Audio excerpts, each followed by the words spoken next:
Situations जब भी हमारे पास आती हैं, ये आज का क्लास का सबसे इंपॉर्टेंट पॉइंट है। आप जो कुछ भी करोगे, जो कुछ भी पढ़ोगे, जिस किसी से भी मिलोगे, उसमें आपका नॉन डिवाइन फोर्स या तो इमोशंस हुक हो जाए। एक आदमी किसी को चीट करके कुछ पैसा कमा लेता है, या एक आदमी बिना चीटिंग किए पैसा कमा लेता है। दोनों में ही उसके अंदर में इमोशंस ट्रिगर हो जाते हैं, एक तरह से उसको स्वाद डेवलप हो जाता है।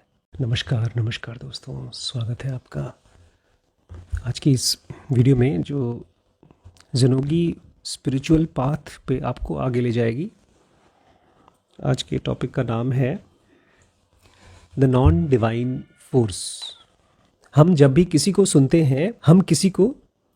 हैं तो उसके बारे में विचार बनते हैं। हो सकता है आप कहीं गए, किसी बड़े इंपॉर्टेंट आदमी से मिलके आए और आपने मुझे बताया मैं तो आज डीएम से मिलके आया हूँ। तो जो आपने मुझे बताया वो है पेंसिल का स्केच, थॉट। मेरे भी दिमाग में आ जाएगा चलो डीएम से मिले। लेकिन उसके बाद अगर मैं आपको ध्यान से सुनने को तैयार हूँ और आप उस बातचीत में रंग भरने को तैयार हैं, तो मेरे भी अंदर में वही इमोशंस ट्रिगर हो पाएंगे जो आपके अंदर हुए। और वैसा तो नहीं, लेकिन काफ़ी हद तक मैं भी उस चीज़ को फील कर पाऊंगा और तभी जाके समझ भी पाऊंगा। एक आदमी जिसको हम प्रधानमंत्री कहते हैं, नेता कहते हैं,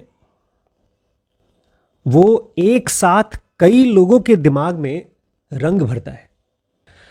जब हम किसी को सुनते हैं और आप कहीं गए थे, किसी हिल स्टेशन पे गए थे या किसी बड़ी प्रॉब्लम में फंसे थे और आकर के मुझे उस चीज़ के बारे में बताते हैं, तो ये इम्पॉसिबल है कि वैसे रंग, प्योर रंग मैं महसूस कर सकूं, वो इमोशंस को मैं महसूस कर सकूं।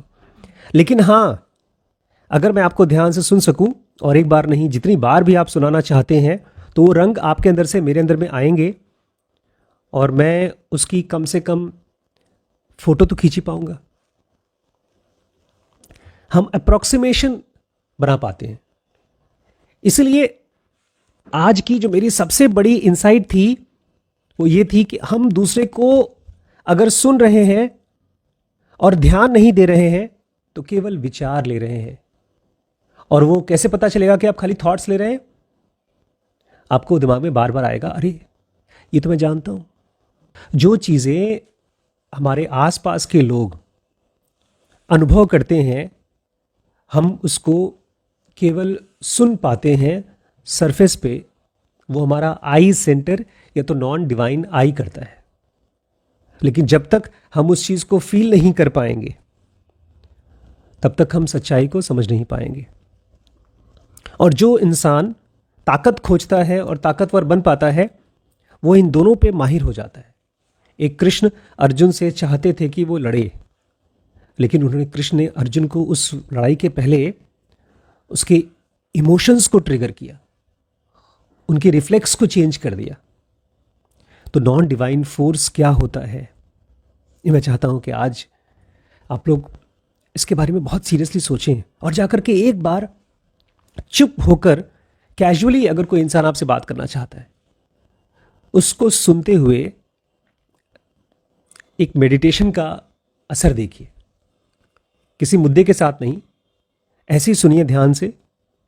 सुनते सुनते उसकी बातों में खो जाइए, ध्यान से सुनिए। मैंने कहा एक नॉन डिवाइन फोर्स है हमारे अंदर जो हमसे चीज़ें कराएगी, इररिस्पेक्टिव कि वो सही है कि गलत। तो सही गलत क्या होता है, आज से जान लीजिए कि हो सकता है कोई चीज़ मुझे सही लगती है तो सही नहीं है। जब तक वो मुझे सही फील नहीं होती और मैं उसको बिना किए रुक नहीं सकता, तब तक वो सही नहीं है। मैं 10 साल से हनुमान जी के सामने हनुमान चालीसा पढ़ रहा हूँ, कुछ नहीं हो रहा है हमारी लाइफ में, क्योंकि सही तो कर रहा हूँ लेकिन कहीं ना कहीं मुझे पता नहीं है कि सही क्या होता है। मुझे यही नहीं पता कि सही किस चीज़ को बोलते हैं इस ब्रह्मांड में। इसका आंसर मुझे बहुत क्लियर हो गया है जिनोगा से। स्पिरिचुअलिटी में कुछ चीज़ें तो बहुत बेसिक डेफिनेशंस हैं। सही वो जो आपको ईश्वर के पास ले जाए, लाइफ के पास ले जाए। अब ईश्वर या लाइफ वो डेफिनेशन बाद में देखेंगे, बट ये डेफिनेशन सही का है। जो चीज़ आपको भगवान के पास ले जाए वो सही, जो भगवान से दूर ले जाए वो गलत। तो ये जो नॉन डिवाइन फोर्स है ये समझदार नहीं है, क्योंकि ये आपको भगवान से दूर भी ले जा सकता है, उसके पास भी ले जा सकता है। उसको पता ही नहीं है। ये बैटरी की तरह है। आपने एक कार में या एक बॉम्ब में बैटरी लगा दी तो बॉम्ब फटेगा अगर बैटरी चार्ज है। अगर आपके अंदर में किसी चीज को करने के लिए ये बैटरी है, नॉन डिवाइन फोर्स, तो आप वो काम करेंगे इररिस्पेक्टिव कि आप चाहते भी हो चाहे ना चाहे। इसलिए स्पिरिचुअल बातों को केवल सुनना काफी नहीं है, उसको चाहना काफी है। उसको चाहना पड़ेगा। इसको फोकस कहा गया है। नॉन डिवाइन फोर्स एक फोकस है, एक पॉइंट है जो कि आपका अटेंशन, आपका ध्यान अपनी तरफ खींच के रखता है। इसलिए इसको नॉन डिवाइन कहा गया है। आपका ध्यान कहां पर होना चाहिए 24 घंटे, पूरी जिंदगी? अर्जुन को कृष्ण ने कहा था चाहे कुछ भी करो, ध्यान तुम्हारा किस पर होना चाहिए? आत्मन पे। जो कुछ भी करो तुम्हें मेरे लिए करना चाहिए। इसलिए आज मेरी नजर में भगवान कृष्ण की इज्जत और बढ़ गई। अब तक मैं सोचता था कि आदमी अगर स्पिरिचुअल हो तो उसका प्रोफेशन क्या होना चाहिए। गरिमा बोल रही थी कि आदमी जब पॉलिटिशियन होता है तो पावर गेम में चला जाता है, क्रूड हो जाता है। मैं लिस्ट कर रहा था अपने सारे स्पिरिचुअल टीचर्स को। रमन महर्षि को एक स्पिरिचुअल गुरु आश्रम चला रहे थे। बुद्ध ने भिक्षुओं की पूरी सेना तैयार कर दी, लेकिन वो स्पिरिचुअल टीचर थे जो कि एक भिक्षु थे। कृष्णमूर्ति एक टीचर, एक फिलोसोफर, एजुकेशनिस्ट, और साईं बाबा तो एक फ़कीर, लोगों को हेल्प करते थे। कृष्ण एक पॉलिटिशियन थे, राजनेता थे। एक तरह से आज के ज़माने में अगर कृष्ण होते तो इंडिया के प्राइम मिनिस्टर या शायद वर्ल्ड के प्राइम मिनिस्टर होते। अगर वो होते तो आज से मैं भी पॉलिटिक्स के बारे में अब सोच रहा हूँ, खुश हूँ लेकिन मुझे डर भी लगता है।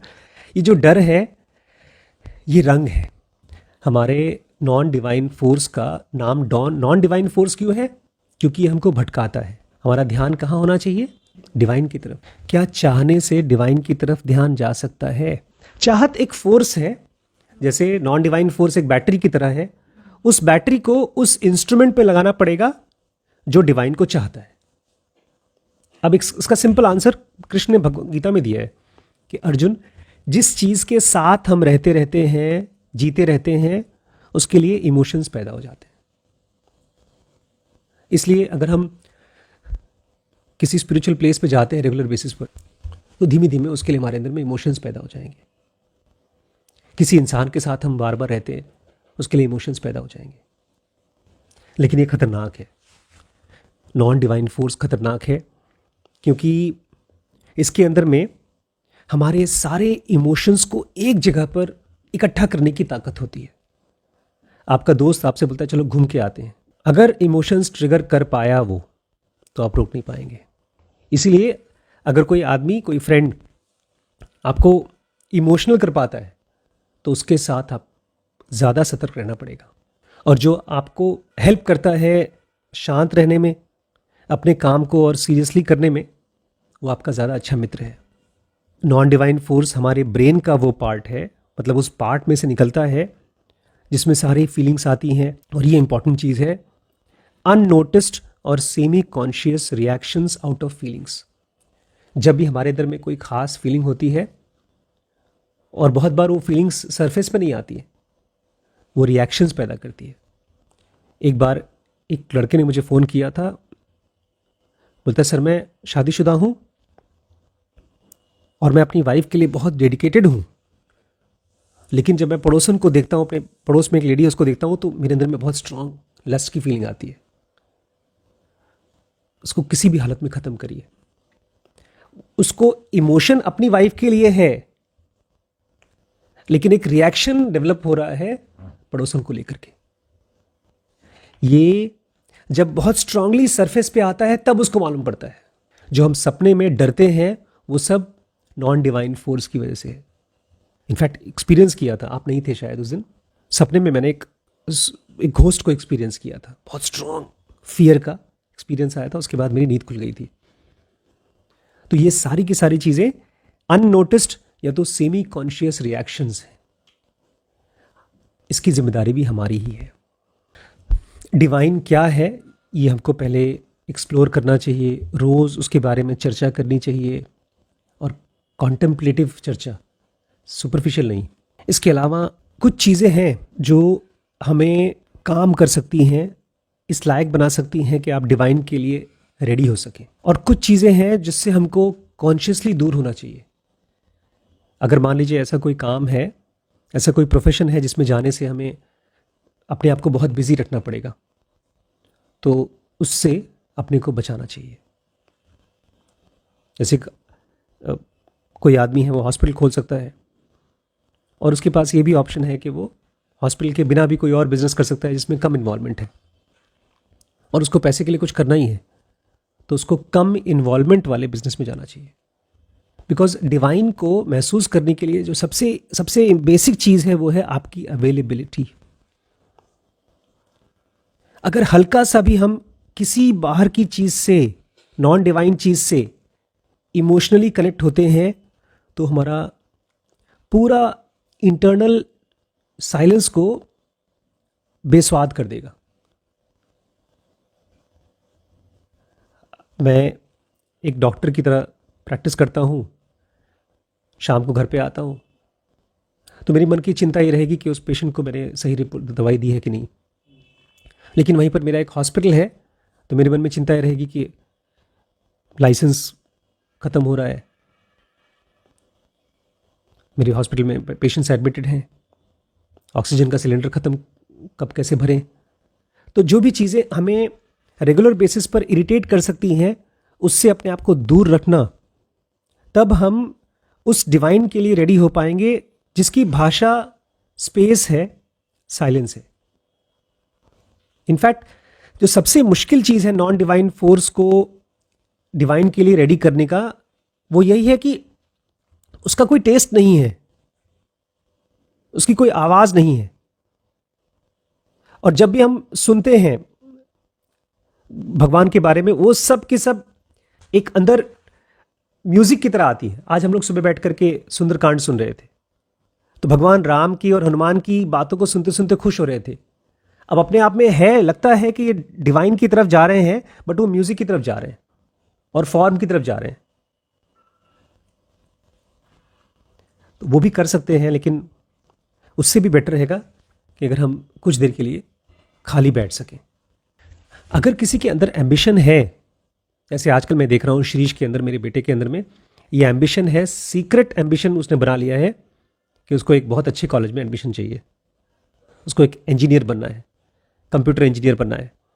आज उसके मेल में लिखा था उसने, मेरा एक फ्रेंड है जिसने साइंस से हट करके कॉमर्स ले लिया और उसके पिताजी का बिजनेस है। उसने छोटे से मेल में इसको भी मेंशन किया। इसका मतलब ये अननोटिस्ड इमोशन है, अननोटिस्ड रिएक्शन है। अगर ऐसा है तो बहुत अच्छी चीज़ है, लेकिन ये पता होना चाहिए कि ये एम्बिशन है, ये पता होना चाहिए। अगर नहीं पता है तो ये एम्बिशन हमको अपना मोमेंटम इकट्ठा करेगा, उसके अंदर एक फोर्स आएगी और हम परेशान हो जाएंगे, क्योंकि धीमे धीमे हमारे एम्बिशंस हमें उन रास्तों पर ले जाते हैं जहां पर सचमुच पे हम नहीं जाना चाहते थे। मुझे इंदिरा गांधी जी के बारे में याद आता है कि कैसे जब वो कृष्णमूर्ति से मिली तो बोल रही थी मुझे नहीं पॉलिटिक्स में रहना है, लेकिन मैं छोड़ भी नहीं पा रही हूं। एम्बिशन को बहुत यंग एज से ही, मतलब जब एम्बिशन बहुत छोटा है तब से ही पता होना चाहिए। जैसे कोई आदमी बहुत मन से खाना खाना चाहता है, पिज्जा खाना चाहता है, उसको बहुत इच्छा होती है कि मैं एक महंगी कार खरीदूं। जितना जल्दी वो इस एम्बिशन को पहचान पाएगा उतना ही ये इसका मालिक रहेगा, ना कि वो एम्बिशन। क्योंकि लाइफ की सिचुएशंस जब भी हमारे पास आती हैं, ये आज का क्लास का सबसे इंपॉर्टेंट पॉइंट है। आप जो कुछ भी करोगे, जो कुछ भी पढ़ोगे, जिस किसी से भी मिलोगे, उसमें आपका नॉन डिवाइन फोर्स या तो इमोशंस हुक हो जाएगा। एक आदमी किसी को चीट करके कुछ पैसा कमा लेता है, या एक आदमी बिना चीटिंग किए पैसा कमा लेता है। दोनों में ही उसके अंदर में इमोशंस ट्रिगर हो जाते हैं, एक तरह से उसको स्वाद डेवलप हो जाता है। इसलिए आज मैं ये चीज़ महसूस कर रहा था कि जब चाय पीने का मन करे तो 1 कप पानी पीना चाहिए चाय की तरह। बिकॉज हम लोग ने आगे पढ़ेंगे, इस दुनिया में पानी से ज़्यादा टेस्टी और उससे ज़्यादा हेल्दी ड्रिंक नहीं बना आज तक। जिन्हों में पढ़ा हमने इसको, ये प्रॉपर सेंटेंस है कि आज तक पानी से ज़्यादा हेल्दी ड्रिंक बना ही नहीं है। अब हमको चाय की टेस्ट पड़ गई है। हम जो कुछ भी करेंगे, आज हमने अगर एक शॉर्ट्स देखा किसी वीडियो में, मतलब किसी प्लेटफॉर्म पे, इंस्टाग्राम पे, उसका टेस्ट डेवलप हो गया, तो हमें एम्बिशन है, तो एम्बिशन को देखने का टेस्ट डेवलप हो, तब हम कृष्ण की तरह एम्बिशन जीतेंगे। कृष्ण ने जितनी भी लड़ाइयां लड़ी होंगी, उन सब में उनका एक ही पर्पस रहा होगा कि मैं सेल्फ को अच्छे से समझ सकूं, मैं भटकूं ना। इसलिए जब अर्जुन को भी गाइड कर रहे थे तो उनको भी वही बोल रहे थे कि तुम एक मेडिटेटिव स्टेट में जाकर के फाइट करो। मैं तो ताज्जुब करता हूं कि वो आदमी डिस्ट्रैक्ट क्यों नहीं होता था। अभी तक कभी बायोग्राफी पढ़ने का मन नहीं किया। हमने रमण की बायोग्राफी पढ़ी, कृष्णमूर्ति की बायोग्राफी पढ़ी, जो भी थोड़ी बहुत है उसको पढ़ना चाहिए। कृष्ण की श्रीमद् भागवतम उनकी बायोग्राफी है ना। मुश्किल होगी क्योंकि जिन लोगों ने भी उनकी बायोग्राफी लिखी है वो सब अब इमोशन से लिख रहे हैं। फैक्ट बहुत कम लोगों ने लिखी है क्योंकि फैक्ट अवेलेबल नहीं है, बहुत साल हो गए। नॉन डिवाइन फोर्स मतलब आपके सटल इमोशंस, बहुत सटल इमोशंस, वो छोटे में पकड़ में आए, तब आप उनको एम्प्लॉय कर सकते हैं राइट डायरेक्शन में। या तो आप कोई चीज इमोशन से कर सकते हैं या आप इमोशनली कर सकते हैं। मतलब किसी चीज में आप अपनी मर्जी से इमोशन डाल सकते हैं। आप एक मेडिटेशन की प्रोग्राम करा रहे हैं, उसमें आपने सोचा कि अच्छा इस म्यूजिक को लगाऊं, कैसे इमोशन आ रहे हैं, इस डिस्को को लगाऊं, कैसे इमोशंस आ रहे हैं। ये हो गया अपनी मर्जी से उसमें रंग भरना, इमोशन भरना। या आप गए हैं किसी शादी में या किसी फंक्शन में, जो गाना चल रहा है उसी में नाच रहे हैं, वो ऑटोमेटिकली आपको इमोशनली बायस करेगा। हर छोटी छोटी चीज में हम कैसा फील कर रहे हैं ये जरूर पूछें, क्योंकि जो फील कर रहे हैं और जिस चीज से फील कर रहे हैं वही हम बार बार करेंगे। अगर हम किसी को अपनी प्रॉब्लम बताते समय दुखी फील कर रहे हैं तो हम बार बार करेंगे, बिकॉज वो दुखी फील करना हमको अच्छा लग रहा है। अगर हम किसी को अपनी प्रॉब्लम के बारे में बताते बताते बड़े खुश फील कर रहे हैं तो हम खुश फील करेंगे, लेकिन प्रॉब्लम बताएंगे लोगों को। अगर हम अपनी प्रॉब्लम के बारे में गहरे से सोच रहे हैं, उसके बारे में पढ़ रहे हैं और उसको डिस्कवर करते करते खुश फील कर रहे हैं, तो वो प्रोसेस रिपीट करेंगे। बिकॉज ये फोर्स है, ये बैटरी है हमारे अंदर की। इसलिए भगवान ने, मुझे लगता है, अर्जुन को देख लिया होगा, कृष्ण ने अर्जुन को देख लिया होगा कि उसके संस्कार, उसके इमोशंस किस चीज के लिए हैं। वो तलवार उठाता था तो उसकी आंखें चमक जाती थी, इसलिए उन्होंने कहा होगा तुम फाइटर हो बेटा, फाइट करके अपने आप को जानो, ध्यान मत करो। मैं चाहता हूं जब भी हम बहुत स्ट्रांगली किसी चीज के लिए फील करें तो उस मोमेंट को जरूर नोटिस करें, नोट करें, डिस्कस करें, शेयर करें, ऐसे ना छोड़ दें। आप लोग अभी कह रहे थे, मैंने सुना था बात करते करते, कि अगर मैं सर के कांटेक्ट में नहीं होती या सर के कांटेक्ट में नहीं होता तो शायद हम लोग ड्रिंक्स करते। मुझे लगता है कि वो मेरी वजह से नहीं है, वो आप लोगों की एक फीलिंग है जो अब यहां पर इन्वेस्ट हो गया है। I feel very strongly for divine, for mystical things. और मुझे लगता है जैसे कि हम किसी चीज के लिए जब स्ट्रांगली फील करते हैं तो बड़ी मैजिकल चीज है। एक बुक को जब मैंने पढ़ना शुरू किया मुझे बहुत खुशी हुई, ये मैजिकल चीज है। और जब आप किसी बुक को पढ़ना चाहते हैं, और कुछ लोग तो उसको लिखना चाहते हैं, एक बुक लिखने के लिए आप बहुत स्ट्रांगली फील करेंगे तभी तो लिखेंगे। और स्ट्रांगली फील नहीं, स्ट्रांगली फील करते रहेंगे कई महीनों तक, कई साल तक, तब जाके किताब कंप्लीट होती है। तो अपने आप से पूछिए, आज मैं कौन सी चीज के लिए सबसे स्ट्रांगली, पॉजिटिवली या तो नेगेटिवली फील कर रहा था। अगर आप इसको देखते रहेंगे तो धीमे धीमे आप अपने इमोशंस को वहां से अनहुक करके, डिसलॉज करके वहां लगा पाएंगे जिसमें आप फील करना चाहते हैं। मुझे 100% श्योर है कृष्ण जरूर मेडिटेशन करते रहे होंगे, बांसुरी बजाते समय, इन लोगों से बात करते समय, काश कोई अच्छी किताब मिल जाए उनकी, उसमें किसी ने फील किया हो कृष्ण की लाइफ के बारे में लिखने के लिए। है अपने पास 2-3 बुक्स हैं, उसको पढ़ेंगे। नॉन डिवाइन फोर्स है, इसको इकट्ठा करना पड़ेगा उन सभी जगहों से जहां पर जाकर के इन्वेस्टेड है। एक तरह से हमारा पैसा है जो अलग अलग शेयर मार्केट में, अलग अलग स्टॉक्स में हमने डिस्ट्रीब्यूट कर दिया है और वो बढ़ ही नहीं रहा है। हमारे इमोशंस वहां से निकाल के यहां लगाना पड़ेगा। तो खाली शॉर्ट्स देखते समय हम नहीं इमोशनल फील कर रहे हैं, हम अगर किसी चीज के लिए रो रहे हैं तो भी इमोशनल फील कर रहे हैं, वो भी हमारा इन्वेस्टमेंट है। मेरी इस जन्म का तो मुझे लगता है ये सबसे बड़ी उपलब्धि है। I feel excited and prayerful about these books. कल और पढ़ते हैं।